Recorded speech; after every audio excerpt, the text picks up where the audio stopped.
Hello, folks. I'm Josh McGee, and welcome to another episode of the Gateway to Soccer Show. Thank you so much for tuning in. As always, really glad to be back talking soccer with you all again at the end of another very busy week in the game. Of course, we got a lot to talk about this week. We got the Euros, of course, wrapping up here in the group stage. That'll be the majority of the show. But also, all the major American leagues are back underway after a little bit of a hiatus. And, of course, plenty of St. Louis soccer to get to. I'll have more post-game sound from the past week from St. Louis Scott Gallagher, and also from St. Louis Lions head coach Jeff Lorimer. Wasn't able to book a guest this week, just like last week. Things kind of got in the way a little bit, had to put my priorities in order, but I'm hoping that things clear up next week. I'll be able to bring in a guest in addition to all the post-game sound that I've been able to get to from these local teams. But still, a lot to get to on this week's episode. As you can see here in the home studio, got a variety of jerseys, wearing another Club Atletico shirt here. Over here on this shoulder, of course, I've got France for what they've been doing so far in Euro 2020. And, of course, over here, I've got Argentina for what they've been doing in Copa America. I'm going to get into a little bit about what's going on in that tournament as well. But, of course, like I said, the big thing that has been happening over the past couple of weeks has been Euro 2020. We have wrapped up the group stage. We've had a couple days off here to kind of digest what we've seen so far and as we prepare for this weekend and the knockout round. So it's a good time to reflect and revisit what went down during the group stage and what we've learned so far. So I want to kind of kick things off with a little bit of an informal monologue here to start off the show, talk about a few observations I've seen so far at Euro 2020. So far at Euro 2020, I think it's been mostly good. There's been a little bit of bad that I'll get to here in a second. But overall, I think the tournament has been great so far. And the main thing to do with that has to be the return of crowds to the stands. It's been fantastic. The atmosphere, whether the stands have been half full or 100% full, the atmosphere at these matches has been nothing short of fantastic. It's been really cool to see several countries get to host their matches. We've seen great scenes, in Italy, in Denmark, in Germany, all across the entire continent. We've seen some great scenes, some great fans come out and support their teams. Scotland, England, they've made those matches just so much better. And it's been really cool to see. You could definitely see the players have responded to the crowds, to the atmosphere more so positively, especially in those home matches in front of their supporters. So that's been great to see. Remember, we had this year delay. We didn't know what we were going to expect. We still don't know in terms of the regulations and the ongoing pandemic how this is going to play out. But still, for right now, things have been going good. And it makes me wonder, is the groundwork being set to have this type of tournament happen? Again, more so at the Euros than at the World Cup, because obviously you want to have one host nation because everybody's got to come in. But for the Euros at least, because we're not really getting the full effect, right? Most of these crowds, we've seen the 100% crowd in Hungary, but in most of these crowds, it's not 100%. So could UEFA look at this and say, hey, when we get full crowds again, do we want to do this type of setup once again so we can get the full effect of it? You could see different countries host if there was a multi-country host kind of thing going on again later on down the road, and you can kind of rotate a little bit better. I think some teams who have played their first three matches, all of their group matches in their home stadium, it's a little bit of an unfair advantage. Maybe they could find a way to kind of rotate it a little bit better. But still, it's been really great. And because it's been great, could we see this happening again down the road? We'd love to get your guys' thoughts on that. Obviously, I think the next tournament for the Euros is going to be just in Germany.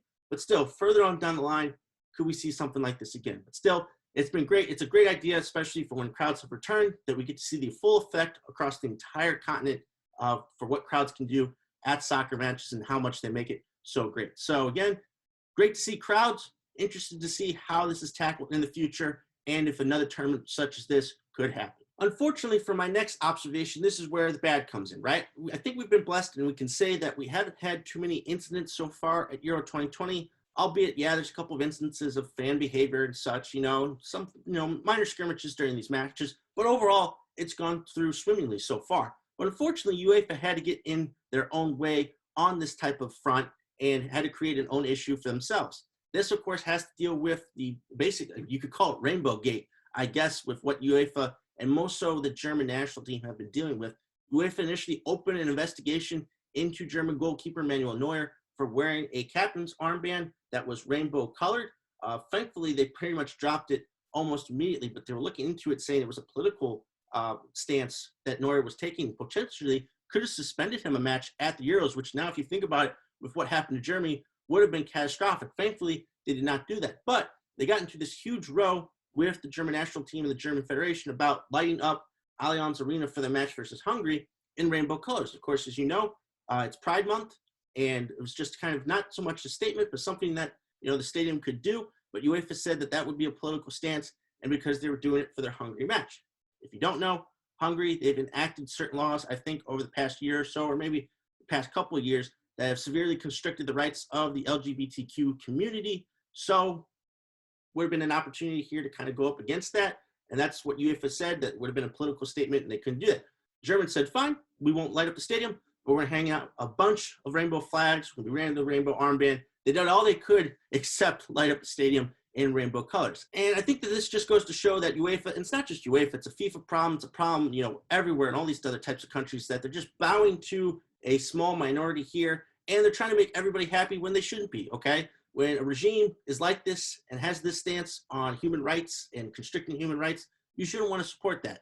It was a very simple stance. Again, it's Pride Month, so why does it matter? It's a celebration anyway. I've never heard of anybody being so afraid of a rainbow in my life, but that seems to be the case here, and they made a bigger issue than it was. I don't think there would have been any problem. Would there have been some small backlash? Possibly, but in the end, I don't think it would have been a problem. But UEFA shed light on this, and they made it an issue, and they made it a bigger deal than they should. Potentially suspending a player for wearing a different color captain's armband. Come on, guys, that's terrible. So again, UEFA just getting in their own way. The tournament was going fine, but to have this level of an issue with Neuer, with the German national team and what they were doing, again, made it a bigger issue than it did and really painted them in a terrible light. So again, hopefully going forward, continue to call them out on this stuff. You know, this shouldn't be happening. It's not this big of an issue. They should be supporting everybody. I know they came out with a stance or something, you know, in support of Pride and support of the LGBT community. You can't do that when you're doing stuff like this. So again, get on the same page. You're not going to make everybody happy. You're not going to make every political agenda happy here. But at the end of the day, this was not what they thought it was, and they just made it a bigger issue than it should have been. My other observations have to do with stuff that happened out on the field, and I want to start off by looking at the field for the knockout round here at Euro 2020, those 16 teams that qualified out of the group stage. Of the 16 teams that qualified in Euro 2016, 10 of those successfully also qualified for the knockout round here at Euro 2020. Of those 6 teams that didn't, 3 of those teams didn't even qualify for Euro 2020, so they didn't have the option to do that. So that really only means that 3 teams from Euro 2016 that made it to the next round unsuccessfully were able to make it here at Euro 2020. Just goes to show that even after that long 5-year stretch, you've got that first Euros, you got the World Cup, you got the year delay, and then you get to Euro 2020. Those big teams, of course, are still have plenty of talent, and they're still at the top of their game and still going strong there in Europe. We had a little bit of a few surprises. Some teams from 2016 that weren't expected to make it here in Euro 2020 were able to do so. I'll talk about those teams here in a moment. But still, just goes to show the continuity and the success of those teams that were able to make it to both Euros here at the knockout stage. So again, very impressive to see that continuity, even with the long layoff here, the 5 years in between, the extra year of delay, they were still able to get it done. So still, a lot of familiar faces left at Euro 2020. Another observation on the teams that were able to advance to the knockout round, the worst goal difference of a team that was able to advance was -1. That would be Switzerland and Ukraine. Of course, both those teams finished in 3rd place in their group. The next lowest goal difference was +1. So that basically tells me that teams, you had to be successful on both ends at this tournament. Either you were able to offset a bad defense with tons of offense. I can think of Portugal in that case. Terrible goals against record, but they scored 7 goals, which I think was tied for either the best or second best mark in the group stage. Or you had to be great defensively. We saw a couple teams, you know, keep clean sheets in each one of their matches. We saw teams only concede once or twice. That's your key here to getting out of the group stage and being at the top of your group. So again, just goes to show that there wasn't really a team that played really bad but still somehow found a way to advance. You had to be at least average on the goal difference front in order to make the next round here. So I think the system worked itself out. We're getting the best teams in the knockout round, and those teams were successful on both sides of the ball enough to be able to make it there. My last observation for Euro 2020, and I think the crowds have had a large part to play in this trend, and that has to deal with penalty kicks. 14 penalties were awarded in the group stage, but a staggering 6 of them were not successfully converted. 4 of them were saved by goalkeepers, and I believe 2 of them were missed outright. That's nearly 50% of penalties that were not successful. That's incredible, you know, miss rate on that front. Again, I think this has a large part to do with the crowds.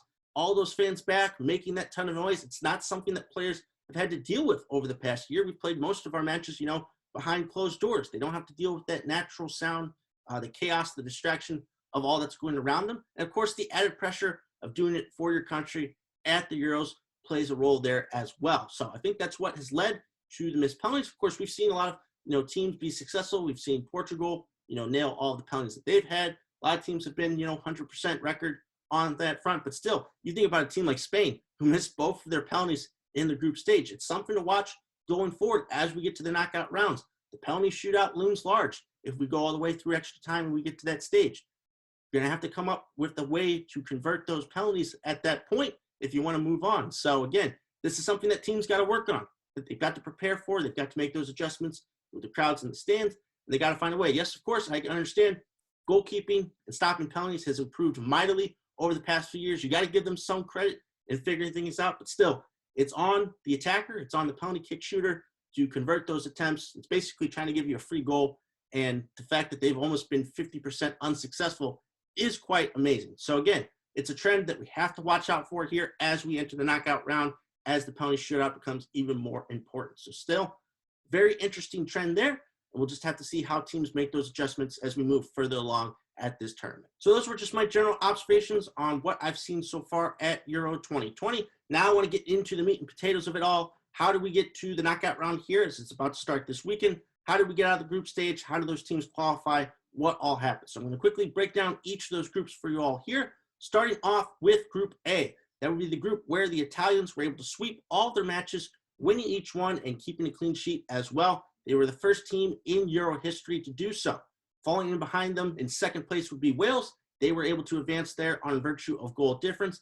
And Switzerland in third place qualified as one of the top 4 third place teams in order to advance. In last place, that would be Turkey, who lost all 3 of their matches, unfortunately. So I got this right in terms of the Italians. They looked even more dominant than I thought they would, keeping a clean sheet in all those matches. Of course, you would expect that from the Italians against lesser opponents, but the fact that they just were so fantastic going forward, it just shows how much they have developed over these past few years. They've got a great group of attacking forwards. You got Ciro Immobile as your target man. You got Lorenzo Insigne out wide.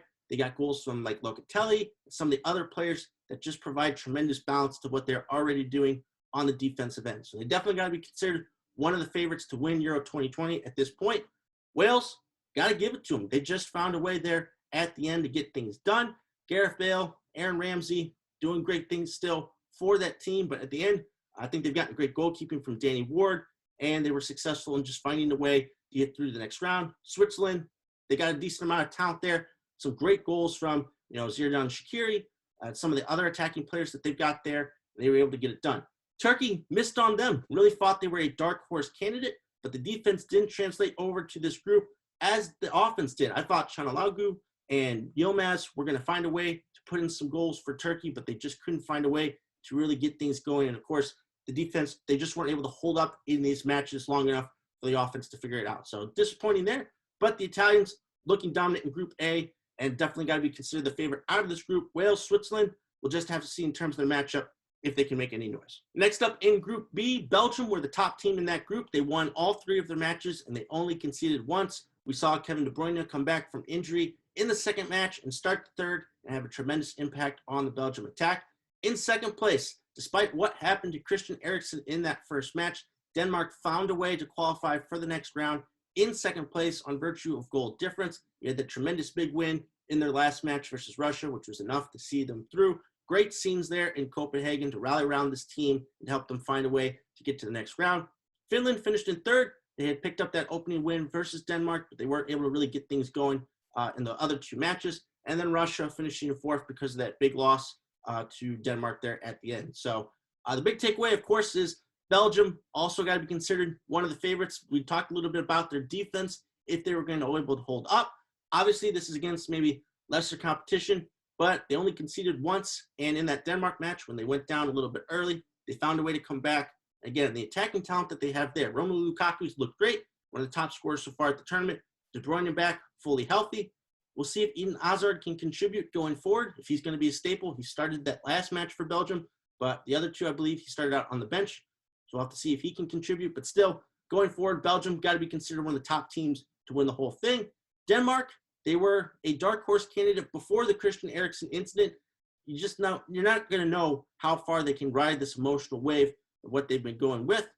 We'll just have to see, going forward, if they can maintain it, if they can find a way. They've got some good offensive talent still to put in some goals, but it's definitely going to be tough going forward. But still, credit to them for finding a way to get out of this group and join Belgium in the next round. Moving on to Group C, after a narrow win in their opener, the Netherlands rebounded with shutout wins in their next 2 matches to take the top spot in that group.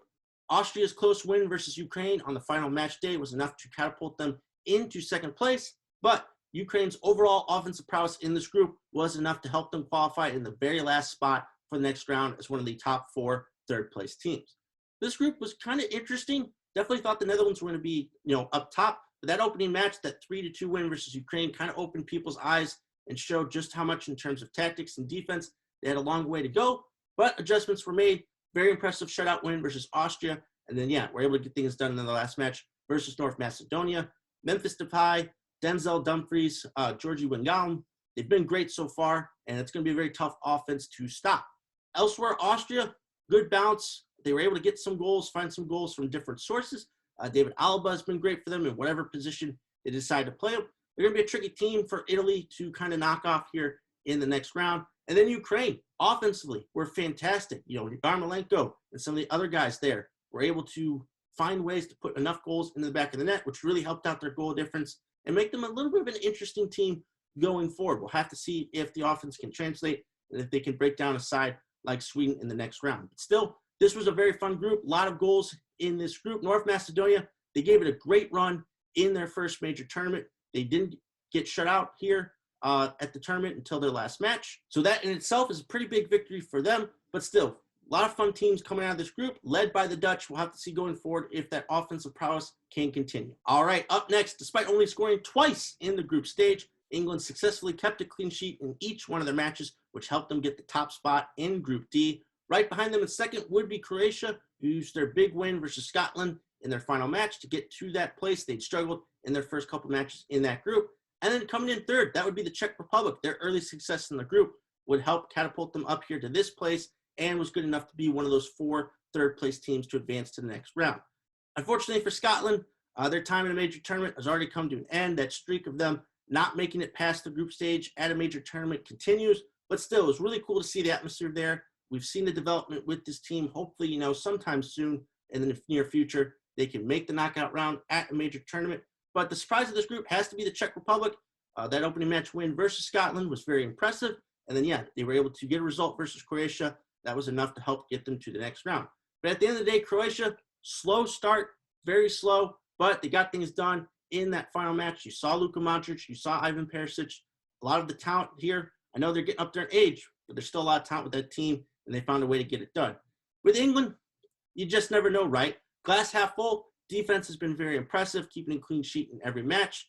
Harry Maguire came back in that last match, so now they're fully healthy back there. But still, only 2 goals in the group stage, both of them scored by Raheem Sterling.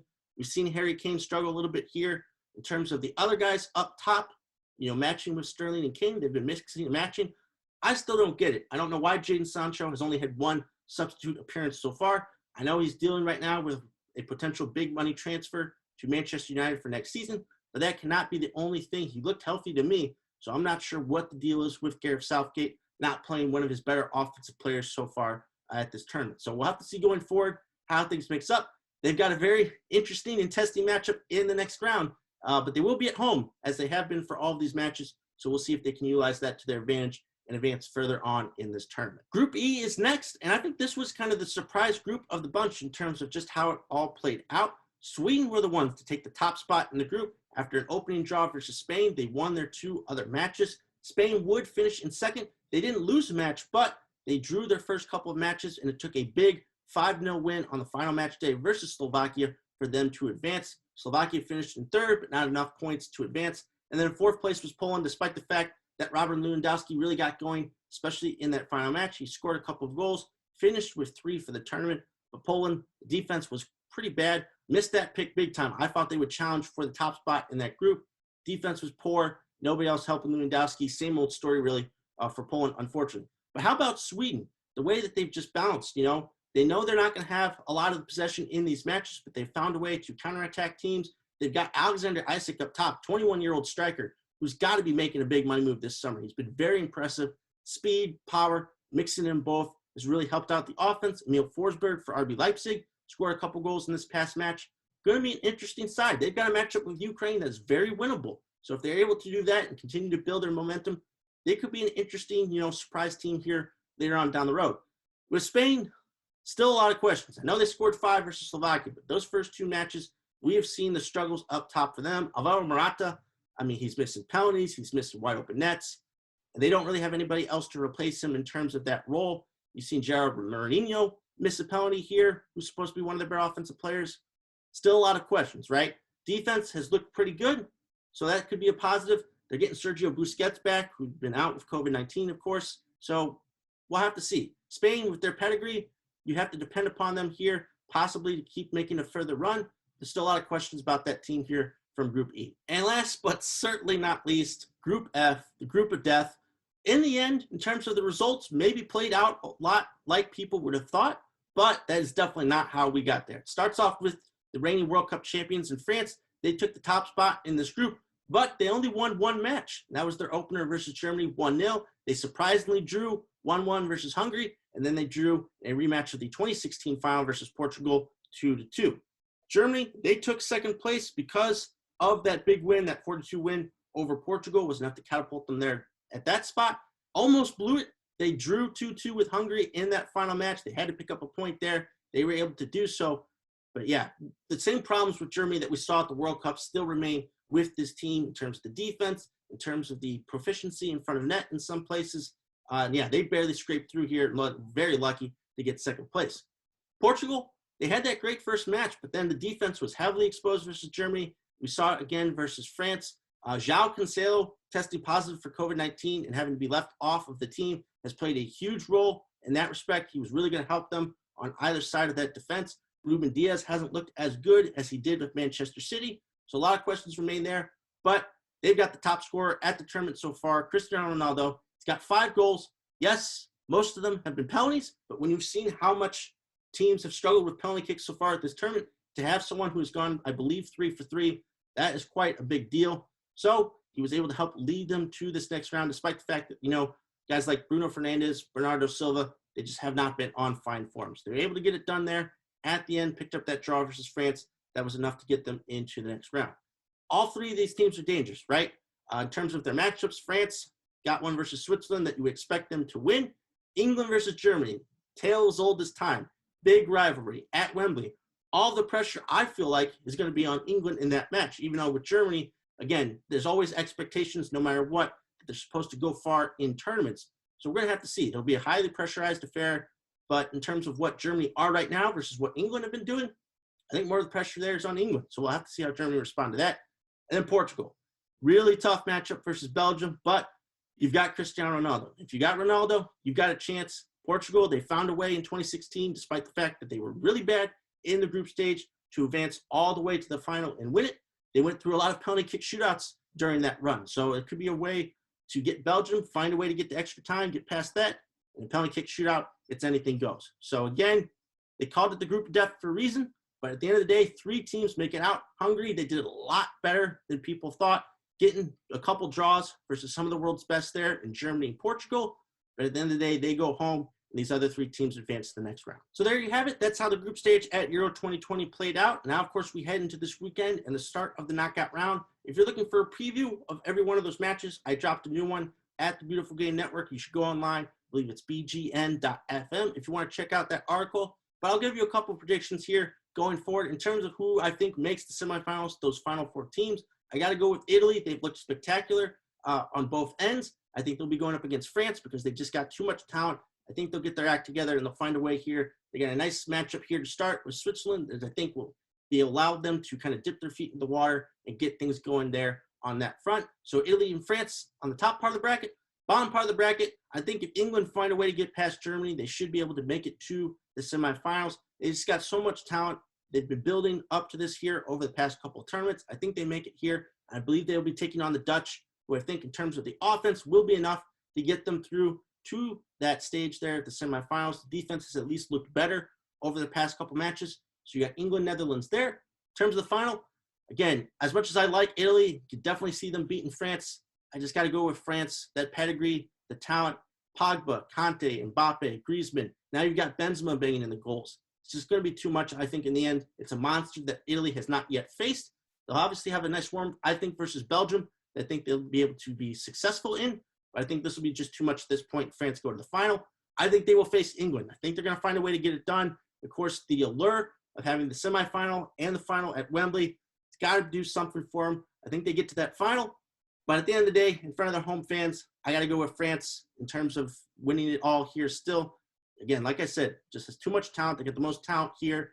Those big center backs at the back, those powerhouses in the midfield. Of course, the lightning speed up top with Griezmann and Mbappe. It's just going to be too much, I think, for England to deal with. But still, again, you never know with that home field advantage, if England get to that stage, how much of an effect it will have. So again, I think that there should be considered at least, 4 or 5 teams that could be considered the favorite here to win it all, which will make for an excellent knockout round. But there are a couple matchups in there as well. You got to believe Wales versus Denmark and Sweden versus Ukraine.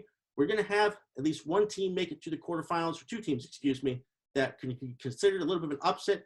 And who knows what could happen at that point when you get that far into the tournament. So again, this is setting up to be a great finish to Euro 2020. Group stage was excellent, but now we get to the serious soccer here and find out who's going to win it all. Okay, so obviously that's a lot happening with Euro 2020, but now I want to quickly focus on what's going on with Copa America there in South America, give a little bit of an update on some of these past fixtures and look a little bit at the table and how things stand at this moment. Starting off again with Brazil. They've maintained their perfect record so far at this tournament. Their latest win was a 2-1 victory over Colombia. They went down early versus Colombia, scored a beautiful golazo there, overhead kick in the box, just a fantastic effort. It looked like Colombia might be the team to finally break that streak of Brazil, but as the game wore on, Brazil continued to up the pressure. They got a little bit of fortune here. I believe in the build-up, the ball struck the referee. The referee continued to play. Colombia players kind of stopped. That allowed Brazil to work the ball into the box, and Roberto Firmino was the one to tie up the match. Because of the frustration as to what happened on that play, a lot of stoppage time was added on. I believe it was the 10th minute of stoppage time that Brazil were able to come up with a winner. I believe Neymar or somebody took a corner, and Casemiro was the one to head it home for Brazil. So they get a little bit of fortune here in terms of the way it played out. Obviously unfortunate with the ball hitting the ref. It's really tough in terms of how the decision is to play out there. What do you do in terms of, coming up with a solution that doesn't benefit one side or the other? But as they always say, you got to play to the whistle. And if you don't do that, this is what's going to happen. So tough break for Colombia because they lost their other match a few days prior to that. So this was a little bit of a setback there. Brazil continuing on forward. It's not just been Neymar here these past couple matches. They've been getting some offense from other players, and that's what they're going to need going forward if they want to win this tournament. One of the other big teams at this tournament, of course, would be Argentina. And they found a way to win their past couple of matches without Lionel Messi scoring. That would be due to the fact that they won both of these matches by a score of 1-0. Both the goals in those matches came in the 10th and the 13th minutes. So they scored extremely early. They found a way to hold on, at least on the defensive end, but it's still got to be a little bit of a concern that they're not putting in their chances, and that while they got goals from guys not named Lionel Messi in these matches, they weren't able to pile on with their chances to convert for more goals. So still Argentina, they're on a little bit of a thin ice in terms of what they've been doing, but still, it's very impressive that they were able to get a couple of clean sheet victories here at this tournament. So something to look forward to here down the line.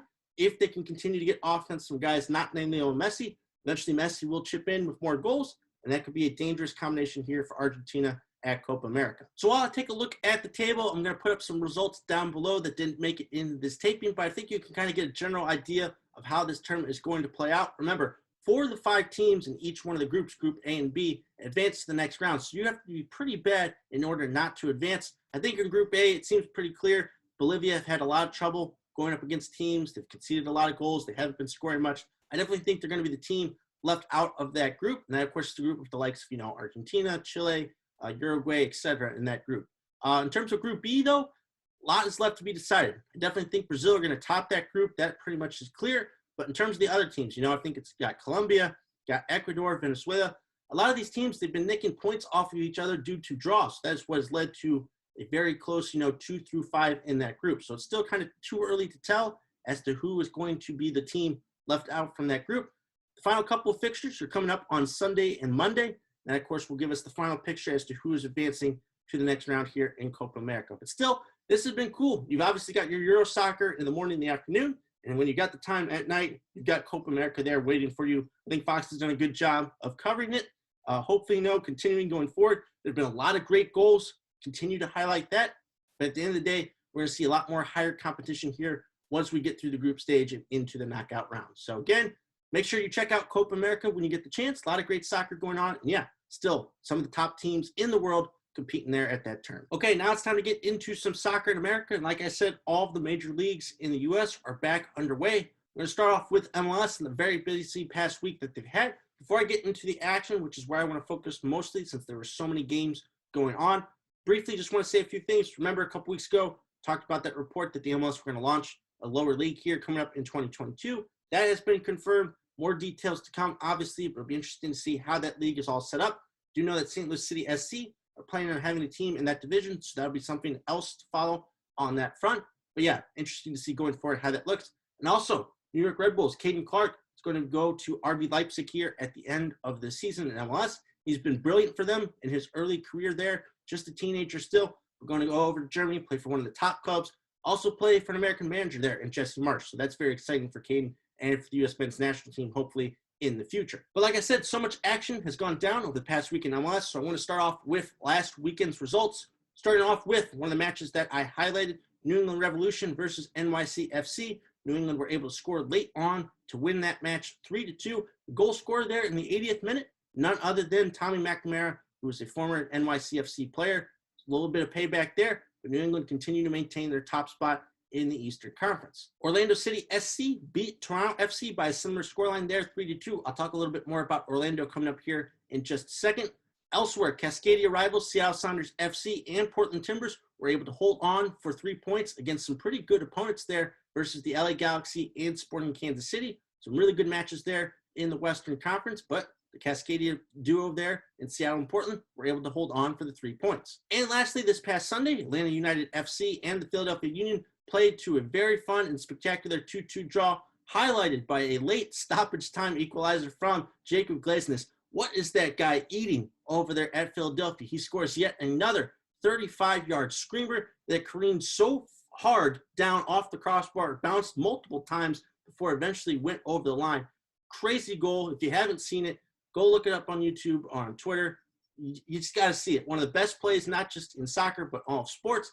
I don't know if anybody's going to beat it for goal of the season. Again, it was a late stoppage time equalizer. Fantastic stuff. Philly, they've really picked up here over the past couple weeks. Pick up a point here on the road versus a tough Atlanta team, and they continue that momentum forward. Whew, that goal, though, man, it was fantastic to see. Something you definitely got to go look up. As far as the midweek results are concerned, it started on Tuesday when Orlando absolutely crushed San Jose Earthquakes by a score of 5-0. They've been doing some great things there at the top of the Eastern Conference. They take advantage here of San Jose being a little bit of a downturn, and they just absolutely crush them there. Philadelphia continued their momentum with a close 1-0 victory over the Columbus Crew. Then you had the likes of New England, Nashville SC, and Sporting KC each score 3 goals and pick up a win in their matches. And then the 2 LA teams, they really had to fight and claw their way to get 3 points and win their respective games. You had LAFC beat FC Dallas 2-0. Carlos Vela scored very early on in that match. And then the Galaxy suffered a huge setback in the second minute of stoppage time. They conceded an equalizer. It was 1-1, but just a minute later, they found a way to pick up that goal and to get all 3 points there. I believe it was Efrain Alvarez who was able to score that late winner. So again, big wins there by the LA teams. They're able to find a way to pick up those wins because it's still very crowded there in the Western Conference. Not a lot of teams have separated themselves. We've seen Seattle and Sporting KC kind of come back down to earth.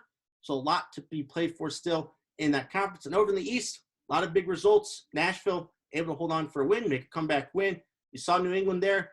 Defense a little bit lacking, but the offense has been great.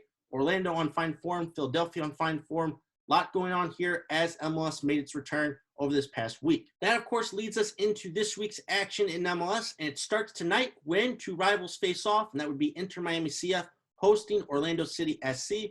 Orlando, they've been on fire. How do Inter kind of counteract that? Can they keep up with Orlando in case it becomes a goal fest, or they can kind of figure out on the defensive end how to slow them down? Then that leads into Saturday. You got Sporting KC hosting LAFC. That game will be televised on ESPN.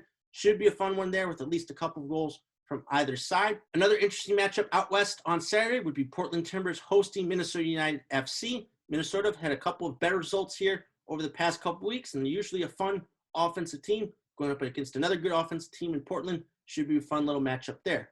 Then you get to Sunday. You've got Atlanta hosting New York Red Bulls. Should be very entertaining there. Obviously, we know about Caden Clark just making that big move, but he's still going to be with New York. They're still a good team, can score a lot of goals. Can Atlanta kind of pick themselves up after that draw versus Philly and find a way to get 3 points at home? Then you've got Austin FC. We saw the debut of their brand new home stadium. They weren't able to pick up a win in that match versus San Jose.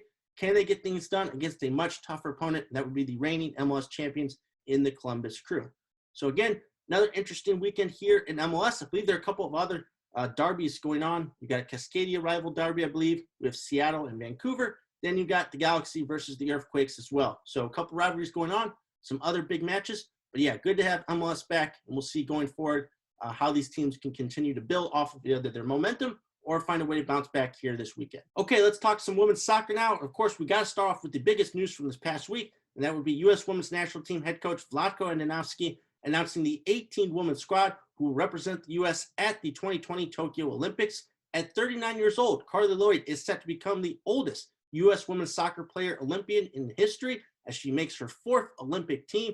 She is joined by Tobin Heath, as well as I believe she's a four-time Olympian herself, and she is, of course, expected to recover from her injury that's kept her out from action at the end of the season for Manchester United and has kept her out from these past few friendlies for the U.S., but she is expected to recover. This is a very veteran-laden lineup. However, there are 7 first-time Olympians on this roster. Of course, the big thing is 17 of these 18 players were on that squad in 2019 that brought home the FIFA Women's World Cup. So again, it's not too much of a surprise that this is a veteran-laden team. You've got your regulars, right? You've got your Alex Morgans. You, of course, have got St. Louis's own Becky Sauerbrunn and a cast of other familiar players. But still, this is, of course, a really dominant lineup. We've seen players get into fine form over these past few weeks. You got Alex Morgan there up top. Hopefully, Rose Lavelle can get things going. Of course, we know about Sam Mewis as well. Julie Ertz, I believe, also might have been an injury concern, but she's also supposed to be okay. Again, you could kind of plug and play a few other players from the pool of U.S. Women's National Team that we have, and it would still be fine, right? It should still be expected to win this tournament. Very extremely, experienced, talented squad. Very excited to see what these ladies can do here at the Olympics. And again, just very excited to get things going underway with another major tournament for the U.S. So again, there were some outside players that could have made some noise. You know about Carolina Macario.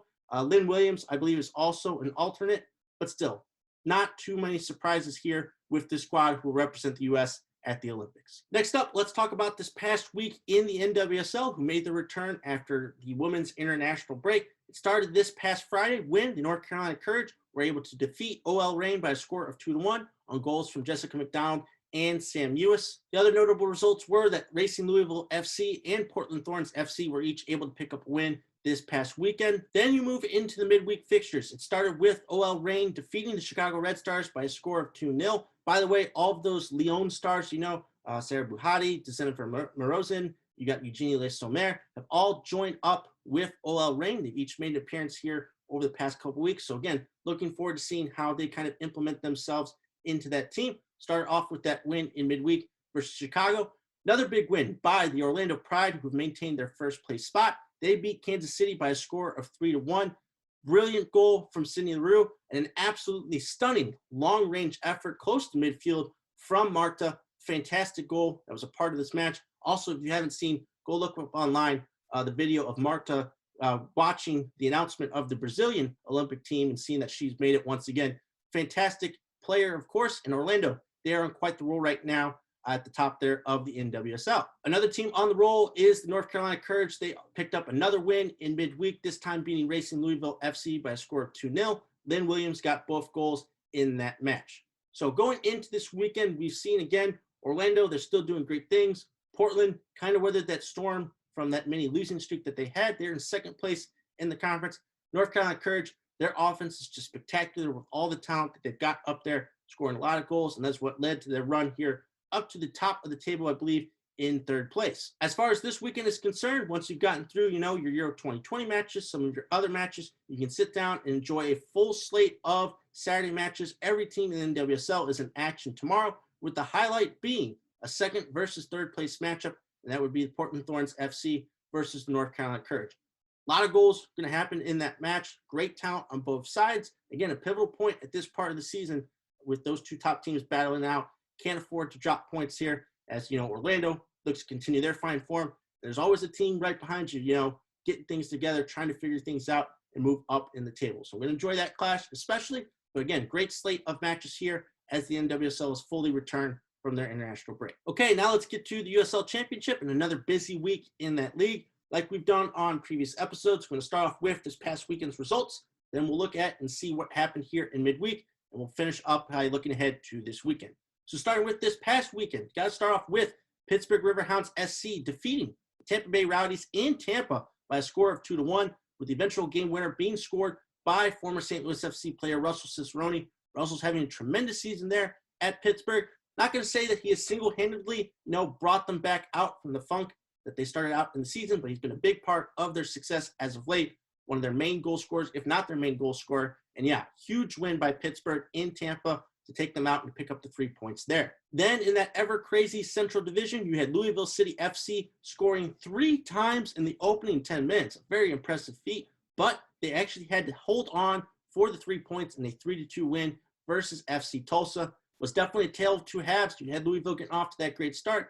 Cameron Lancaster putting in a couple goals. And then, Tulsa weathered the storm, figured things out, scored a couple goals in the second half, and almost came away with a surprise point in that match. But once again, Louisville, offensively, especially, they've been on fine form these past few weeks. Then you had San Diego Loyal handing Phoenix Rising FC only their second loss on the season via a 2-1 result. Very impressive result there by San Diego. They've been much improved here over the past couple of weeks. They had that terrible start to the season, but they've figured things out since and now look to be a major player there in that division. Then, of course, to wrap this up here, I got to talk about the unfortunate events that led to 2 matches being postponed from this past weekend. You had Birmingham Legion FC versus Austin Bold FC. Was really looking forward to that match. That, unfortunately, it got started but had to be postponed due to weather concerns.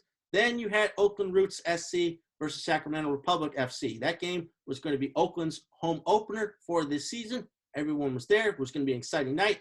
Unfortunately, though, the match was postponed before it even started. That was because of the field conditions. If you saw the pictures online, did not look great. I know there were some complications in terms of getting the field in that they had ordered in terms of preparation and time. They didn't have enough time to prepare it, and it ended up, looking like that. Just really unfortunate. I know at this level, expectations are higher, that you can at least have a quality pitch, but logistics in terms of what's going on, especially with the pandemic, just an unfortunate occurrence. Hopefully they get that match, rescheduled, and Oakland eventually have their home opener at their stadium. That is the important thing going forward. But still, player safety first. Got to come up with that there. So, just an unfortunate occurrence from this past weekend there in Oakland. As far as midweek results that caught my eye, I just want to mention a couple of them real quick. You had Birmingham beat the Miami FC by a score of 1-0. Nico Brett scored the only goal in that match. He's been pretty much on fire for Birmingham over these past couple weeks. Has provided a nice source of goals for them. Again, you know about them and their style of play. They like to keep matches close. They like to be pretty defensive. Now that they've got a guy who's pouring in the goals for them, just adds a different dimension to that team. You also had Charlotte Independence keep up their pretty good start to the season with a 3-0 victory over the Charleston Battery. So that's one of those teams that could kind of upset the power dynamic there in that division. You've got them, you've got Tampa, and you've got Pittsburgh, and you got Hartford. I think Charlotte could be a major player there as well. As far as this weekend is concerned in the USL Championship, the action starts tonight when Rio Grande Valley FC Toros host FC Tulsa. That should be a really fun offensive matchup. Then you move into Saturday. You've got Hartford Athletic facing Tampa Bay for the first time this season. We've talked about Hartford in terms of not playing as many of the tough teams on their schedule. They struggled versus Charlotte. They lost that match 3-2. We'll see how they fare in their first matchup versus Tampa Bay. Then, of course, in the Central Division, you've got Louisville versus Indy 11. Indy 11, they won their first match, I believe, after the firing of their coach. So we'll see if that leads to a run. Always great when these two teams match up. Should be a fun game there. And then lastly, you've got Miami versus Charlotte. Should be an interesting matchup there in that division. Again, Charlotte, like I said, I think they're going to be a major player, but Miami, they've got all this talent. They don't have the consistency, unfortunately, still for getting results. but you never know which team might show up and how they might do. So it should be a little bit of a fun matchup there. We'll see if Charlotte can keep things going forward. But still, again, always moving and shaking around here in the USL Championship. You got matches over the weekend, midweek. Always so much to cover in this league. A lot of great performances from former St. Louis FC players going on right now.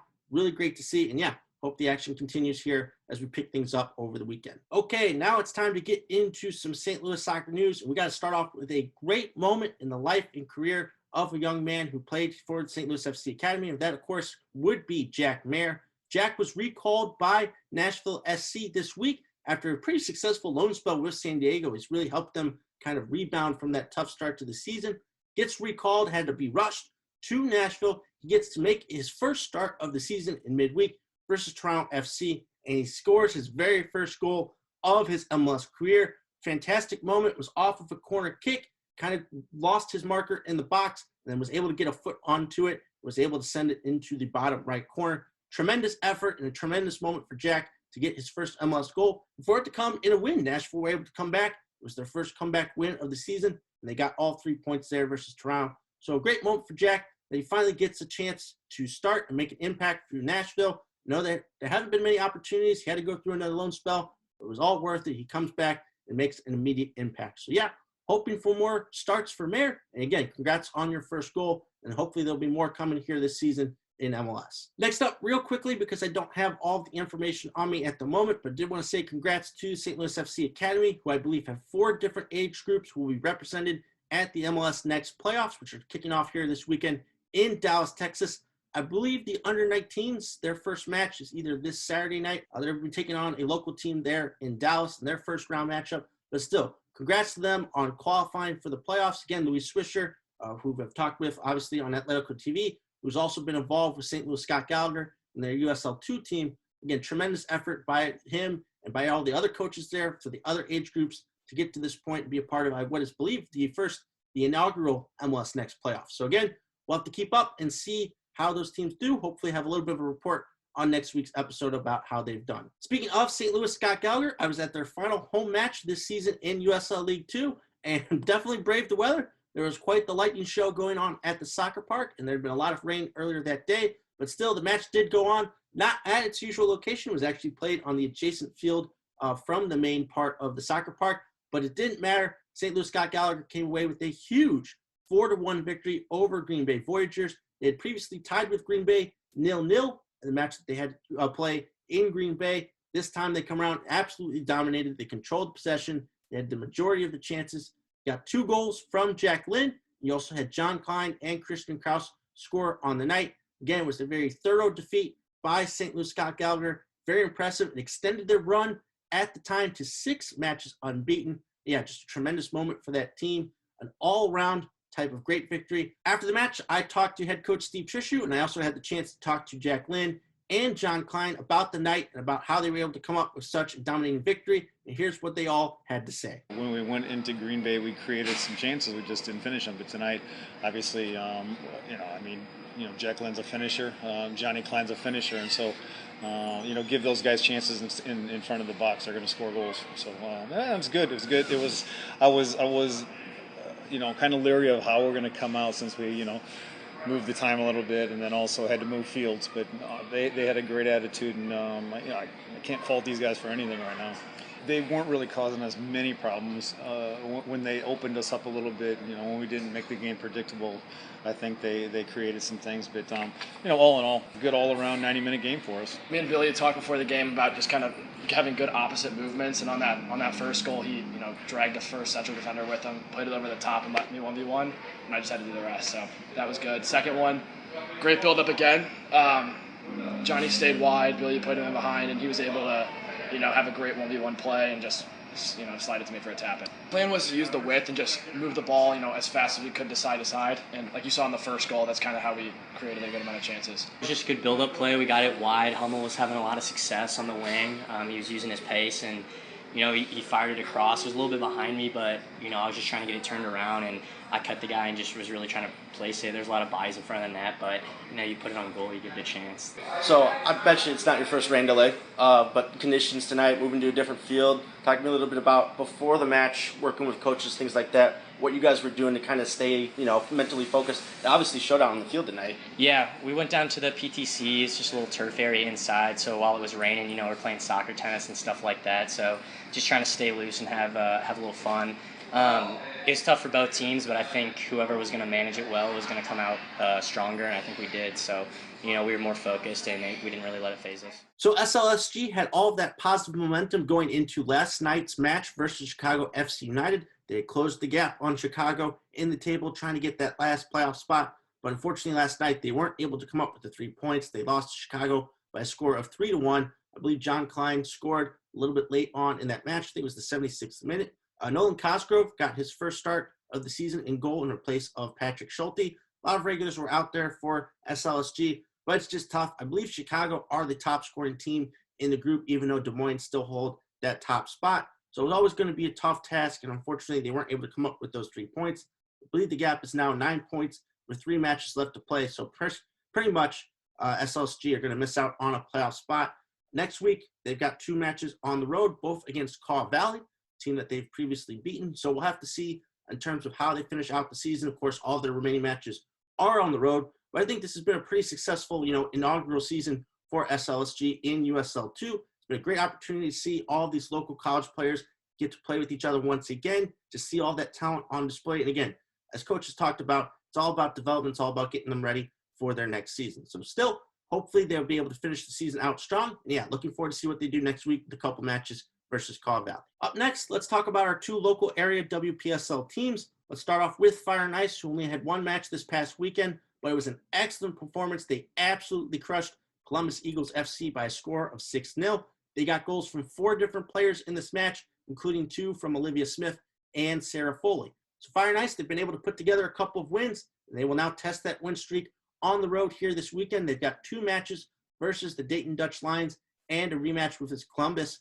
Both going to be on the road, but still, they're in fine form right now. They've put together a couple of clean sheet victories. And yeah, we'll see how they do as they take their team out there on the road. On the flip side, with the St. Louis Lions, they started off this past weekend with a tough 6-0 loss versus the Dayton Dutch Lions. They had to play the following afternoon at home versus Columbus, and I was very impressed with this performance. I actually got to go out and watch them play. They came up with an equalizer twice in this match. Twice they went down, but they were able to tie it both times. Some really impressive goals. The offense looked really good in spurts when they got possession. They were really able to push Columbus back and come up with some really good chances. But at the end of the day, very late match winner by Columbus, I believe it was in the 87th minute, that was able to secure the full 3 points and the 3-2 win for the road team. So very unfortunate that the Lions couldn't come up with their first point on the season, but you could definitely see the improvements with this team here over these past couple weeks and these past couple results. And I talked to head coach Jeff Lorimer about the team's performance, about those improvements over these past couple weeks, and this is what he had to say. This was a team that, we thought we could have exposed by the way we were playing. We'd been building, last few games we've been building, up to this point. We're really looking forward to it. And offensively, we've been doing some good things. I moved some players around. I put Crystal in the middle of the park there. She's been playing out wide for us. I kind of moved, our 8 up a little higher. So we made some adjustments, and it worked last night. So, we were hoping to kind of capitalize that on today. And then, of course, we get a goal that, kind of a gift, if you will. And you saw them kind of perk up and kind of, come to life. And that's kind of what we were hoping for. But, heavy legs just prevented some of the things to move the ball. So, hopefully, confidence-wise, we can continue to build on that. So hopefully the Lions can pick up 3 points here soon. They'll have one opportunity this weekend to do so when they take on the Cincinnati Sirens there in Cincinnati. Also of note, next week, Wednesday night, again, the 2 local area clubs, Fire and Ice and St. Louis Lions, will meet for round 2 this season, with the Lions hosting there out at the Tony Gobbins Soccer Complex. So again, very exciting times, again, supporting both of these teams as they go through their season. We'll get another derby here next week. Very exciting times. We'll see how the season ends for both of these teams. So that's going to do it for this episode of the Gateway to Soccer Show. Thank you so much for tuning in, as always.